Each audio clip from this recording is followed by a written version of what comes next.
नमस्कार, आप देख रहे हैं बीपी गंगा। मैं हूं स्नेहलता शुक्ला। 10 का दस्तावेज शुरू होता है प्रयागराज से आई खबर के साथ। लोकसभा चुनाव को लेकर एक्शन में समाजवादी पार्टी। चुनाव को लेकर रामगोपाल यादव ने कार्यकर्ताओं को बड़ा निर्देश दिया है। लोकसभा चुनाव की तैयारियों में जुटने का ये निर्देश है। रामगोपाल ने प्रयागराज में पार्टी कार्यकर्ताओं में जोश भरा। सपा के प्रमुख महासचिव हैं प्रोफेसर रामगोपाल यादव और वो प्रयागराज पहुंचते हैं। कार्यकर्ता जहां इकट्ठा होते हैं वहां पर उन्होंने निर्देश दिया है कि लोकसभा चुनाव की तैयारियों में जुट जाएं। रामगोपाल ने प्रयागराज में पार्टी कार्यकर्ताओं में जोश भरा। सपा के प्रमुख महासचिव हैं प्रोफेसर रामगोपाल यादव। ऐसे में प्रयागराज में उनके पहुंचने के बाद कार्यकर्ताओं में वो जोश भरते नजर आए। निर्देश साफ है, 24 की रणनीति पर काम करना है। हमारे सहयोगी मोहम्मद मोइन फोन लाइन पर मौजूद हैं। मोइन, ये समझाएं कि रणनीति तैयार है, उस रणनीति के साथ मैदान में उतरने का गुरु मंत्र लेकर आए रामगोपाल या फिर कुछ सुझाव मांगे गए?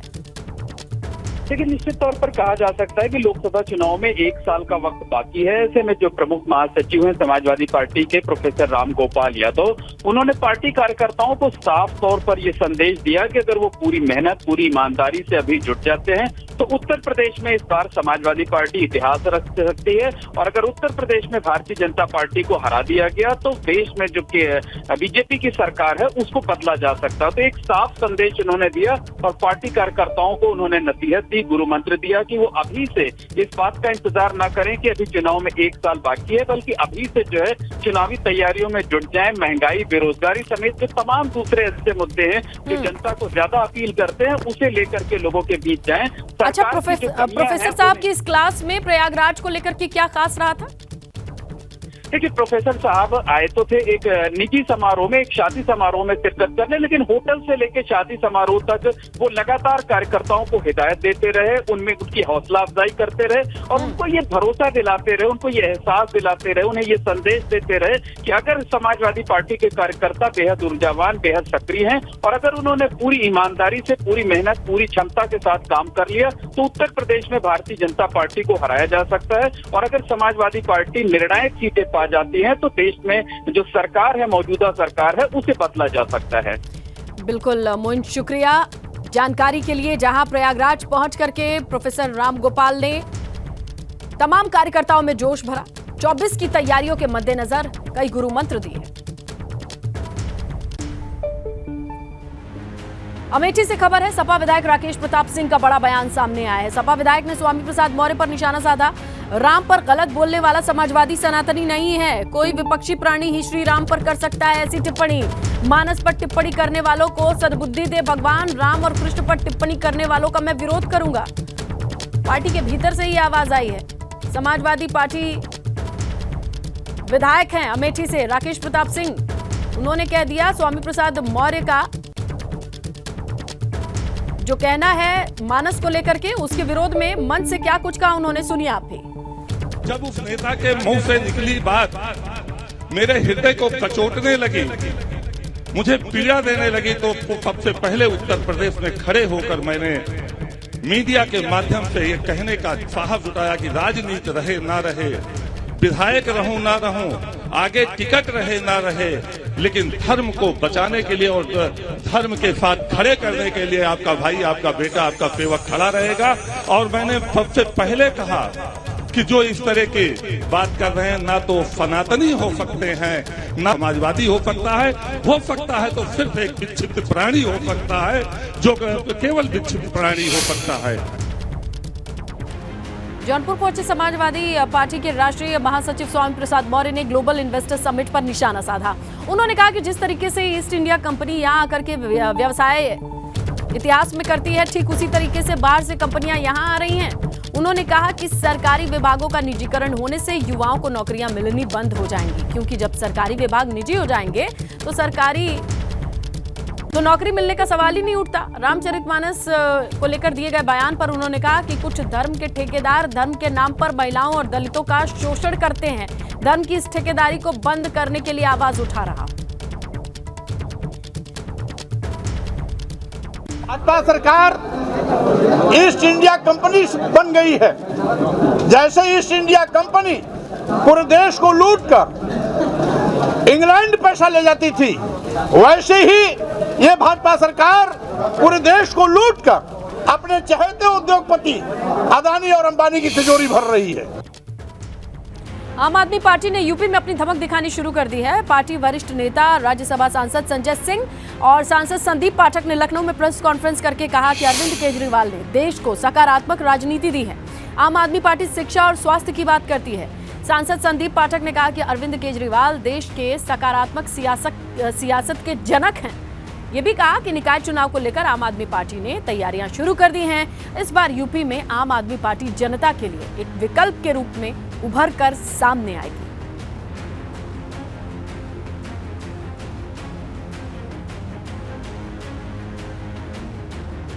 (763) नगर निकायों में आम आदमी पार्टी मजबूती से चुनाव लड़ेगी और उसके लिए एक रूपरेखा संदीप पाठक जी ने जिला अध्यक्षों के साथ, जिला प्रभारियों के साथ, सारे हमारे प्रकोष्ठ के अध्यक्षों के साथ और हमारे जितने भी प्रांतीय अध्यक्ष हैं, चुनाव समिति के सदस्य हैं, उन सब के साथ मिलकर बनाई। केजरीवाल जी ने इस देश को जो एक नई राजनीति दी है, जिसे हम सकारात्मक राजनीति कहते हैं, ये वैसी राजनीति है जिसमें शिक्षा का, स्वास्थ्य का, हर एक व्यक्ति के जीवन को सुखमय बनाने की व्यवस्था की बात होती है।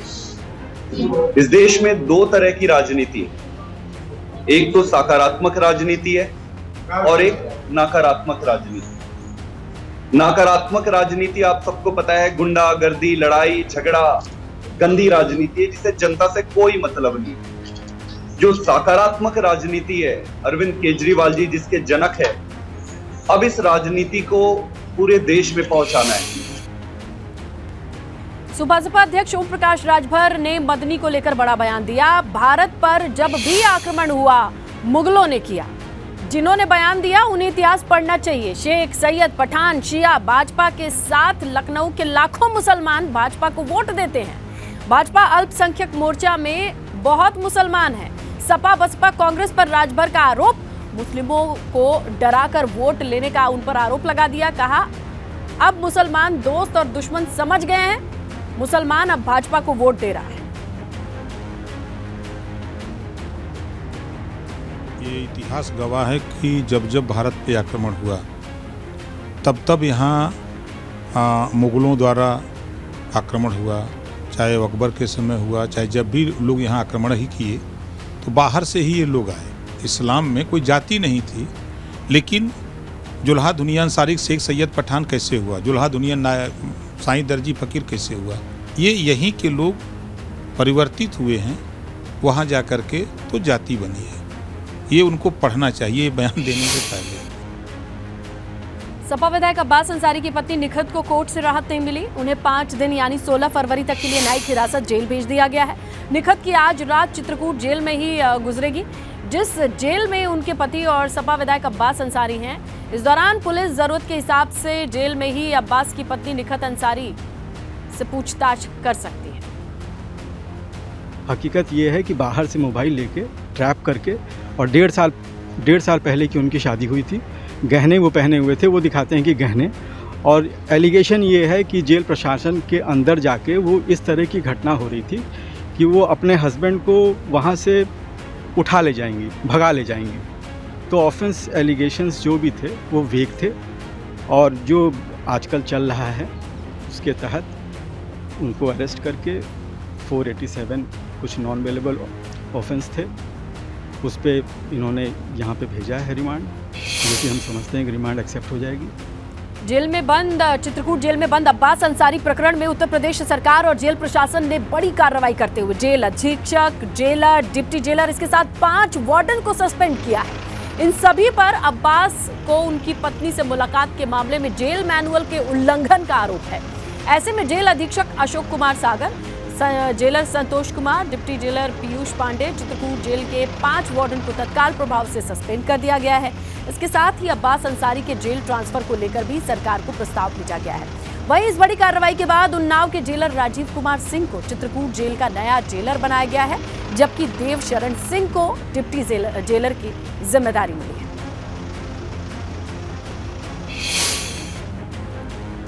कानपुर में पुलिस और बदमाशों में मुठभेड़ हुई। पुलिस ने 3 बदमाशों को गिरफ्तार किया। एक बदमाश को गोली लगी है। 2 मौके से फरार बताए जा रहे हैं। बदमाशों के पास से हथियार कारतूस जब्त है।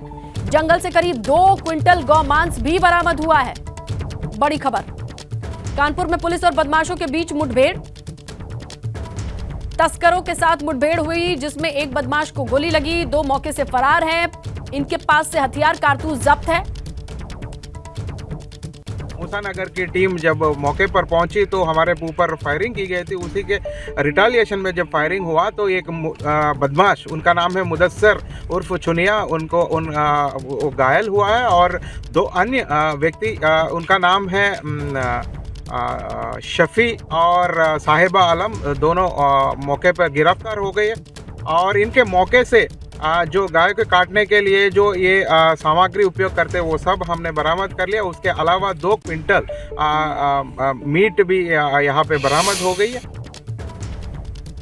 उधर बिजनौर में भी पुलिस और गो तस्करों के बीच मुठभेड़ हो गई है। खबर यह है कि बिजनौर में पुलिस और गो तस्करों के बीच मुठभेड़ में पहले गो तस्करों ने पुलिस पर फायरिंग की। एनकाउंटर में एक सिपाही और एक गो तस्कर घायल बताया जा रहा है। दोनों को इलाज के लिए जिला अस्पताल भर्ती कराया गया है। पुलिस ने मौके पे भारी मात्रा में बरामद गोमांस किया है। कोतवाली शहर थाना क्षेत्र के कस्साबन इलाके का ये मामला। ग्रेटर नोएडा में सूरजपुर थाना पुलिस और अपराधियों में मुठभेड़ हुई है। पुलिस ने फायरिंग में एक अपराधी को घायल किया है। एक एनकाउंटर में अपराधी गिरफ्तार तो 2 फरार बताए जा रहे हैं। 2 फरार हाथरस के रहने वाले हैं।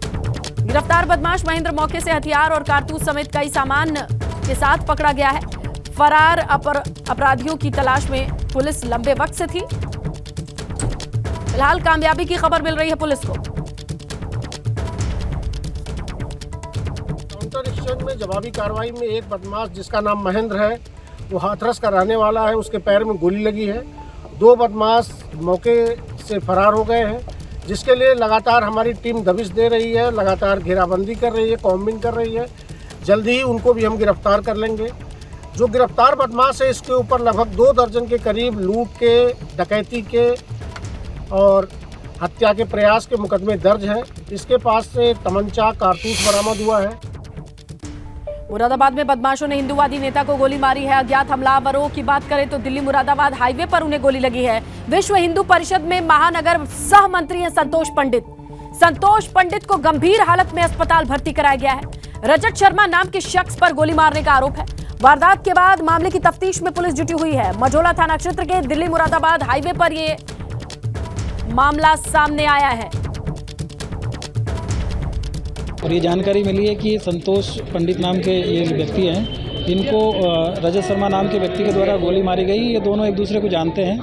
अभी घायल से मेरी बात हुई है और उनकी हालत स्थिर है और गोली उनके पेट में है और अभी एक्सरे और एमआरआई वगैरह करा दिया गया है। और उस समय डॉक्टर ने बताया कि अभी उनके सभी वाइटल ऑर्गन है वो सुरक्षित है, उनका इलाज किया जा रहा है। और जो दोषी है, जो आरोपी है, उसकी गिरफ्तारी के लिए टीम गठित कर दी गई है। और इसमें CO civil line SP city साहब और थाना प्रभारी मझोला, थाना प्रभारी नागपनी और थाना प्रभारी सिविल लाइन के नेतृत्व में टीम लगा दी गई। हमारी एसओजी टीम इसमें काम कर रही है। शीघ्र ही जो आरोपी है उसकी गिरफ्तारी की जाएगी। खबर कानपुर से है। बर्रा चौकी के बाहर खड़ी गाड़ियों में आग लगी। आग लगने से कई पुरानी गाड़ियां जलकर खाक हो गईं। काफी मशक्कत के बाद इस आग पर काबू पाया गया। बर्रा थाना क्षेत्र के बर्रा चौकी के पास आग की यह खबर मिली। पुरानी गाड़ियां रखी थी। एक गाड़ी में आग लगने के बाद तमाम गाड़ियां जद में आती चली गईं। उसके बाद की तस्वीरें आपके सामने हैं। बर्रा चौकी लगता है, वहीं पर ये पुरानी गाड़ियां खड़ी थी। एक के बाद एक आग के हवाले होती चली गई। दमकल की गाड़ी जब तक पहुंचती, आग को बुझाती, उससे पहले कई गाड़ियां आग की चपेट में आई हुई साफ दिखाई दे रही हैं। एक के बाद एक कई गाड़ियां जली हैं। बर्रा चौकी के पास का ये वीडियो है। अगली खबर कुशीनगर से है, जहां एबीपी गंगा की खबर का बड़ा असर हुआ है। महाराजगंज के पीटीओ को धमकाने के मामले में केस दर्ज हो चुका है। दरअसल चेकिंग के दौरान बालू माफिया ने पीटीओ के साथ अभद्रता की थी, धमकी दी, जाति सूचक बातें कही, गालियां दी। इसके बाद पीटीओ ने थाने में शिकायत की। शिकायत के बाद भी कार्रवाई में देरी हो रही थी। एबीपी गंगा ने इस खबर को दिखाया, जिसके बाद इस मामले में अब संज्ञान लिया गया है।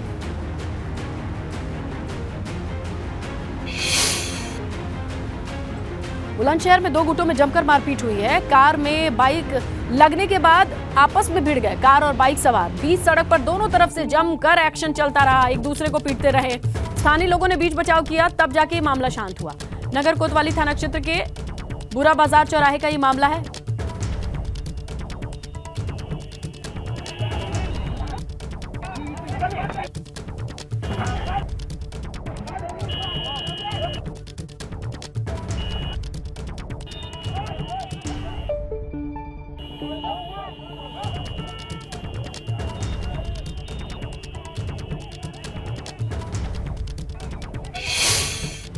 कोटद्वार के युवक की तुर्की भूकंप में मौत की खबर है। 23 जनवरी को तुर्की गए थे विजय गौड़। बेंगलुरु की एक कंपनी में काम करते थे विजय। कंपनी के काम के सिलसिले में ऑन साइट गए थे विजय। गौड़ की मौत की खबर परिजनों को मिली और गांव घर में मातम पसरा है। आजादी के अमृत महोत्सव पर भारत में मोटो जीपी का भव्य आयोजन होना है। इसे लेकर के समय से पहले स्पेनिश कंपनी डोर्ना के चेयरमैन कार्मेलो एजपेलेटा ने सीएम योगी से मुलाकात की थी। वहीं लखनऊ में आयोजित ग्लोबल इन्वेस्टर समिट के इंटरनेशनल पवेलियन से जुड़ा एक स्टॉल भी नजर आ रहा है। यहाँ लगी बाइक्स और इस रेस के बारे में जानने के लिए लोगों में काफी उत्साह भी है, उत्सुकता भी है। समिट के दूसरे दिन जब मुख्य सचिव डीएस मिश्रा पवेलियन में पहुंचे तो उन्होंने इसे लेकर विस्तार से चर्चा की। हमारी फर्म वीना एंटरप्राइजेज एक सोलर ईपीसी कंपनी है। हम सोलर पावर प्लांट्स इंस्टॉल करते हैं फैक्ट्रीज पे और घरों पे। हम पैनासोनिक को रिप्रेजेंट करते हैं और टाटा पावर सोलर को भी रिप्रेजेंट करते हैं ऑल ओवर द वर्ल्ड। हम लोग इंडिया इन्वेस्ट यूपी में इसलिए आए हैं क्योंकि आज यूपी जो है उत्तर प्रदेश रिन्यूएबल एनर्जी की तरफ बहुत अग्रसर है। यूपी की सोलर पॉलिसी एक बहुत ही अच्छी सोलर पॉलिसी है और वो निवेशकों और घर ओनर्स और फैक्ट्री ओनर्स को सोलर लगाने के लिए प्रोत्साहन कर रही है। इसीलिए हम भी इसमें भाग लेना चाहते थे। हम एक मोटो जीपी नाम की रेस ला रहे हैं जो कि वर्ल्ड की सबसे तेज़ दौड़ने वाली मोटरसाइकिल रेस है। इसका नाम हमने इंडिया में मोटो जीपी भारत रखा है। जब ये रेस आएगी इंडिया में तब हमारे पास में हमारे उम्मीद है कि अराउंड 5000 जॉब क्रिएट होती हैं और रेसिंग वीकेंड पे करीबन 20-1000 नौकरियां क्रिएट होंगी, जिसमें कि हमारी उम्मीद है कि हम लोग स्किल डेवलपमेंट के थ्रू भी कई सारे लोगों को लेंगे अपने यहाँ पे। टूरिज़्म बढ़ेगा, हॉस्पिटैलिटी का बड़े सारे माध्यम खुलेंगे, ट्रेड प्रमोशन बढ़ेगा। ये जो मोटो जीपी रेस हो रही है इसमें मोटो जीपी की बाइक करीबन 360 किलोमीटर प्रति घंटे की। ये था 10 का दस्तावेज। खबरें और भी यहाँ बने रहे बीपी गंगा के साथ।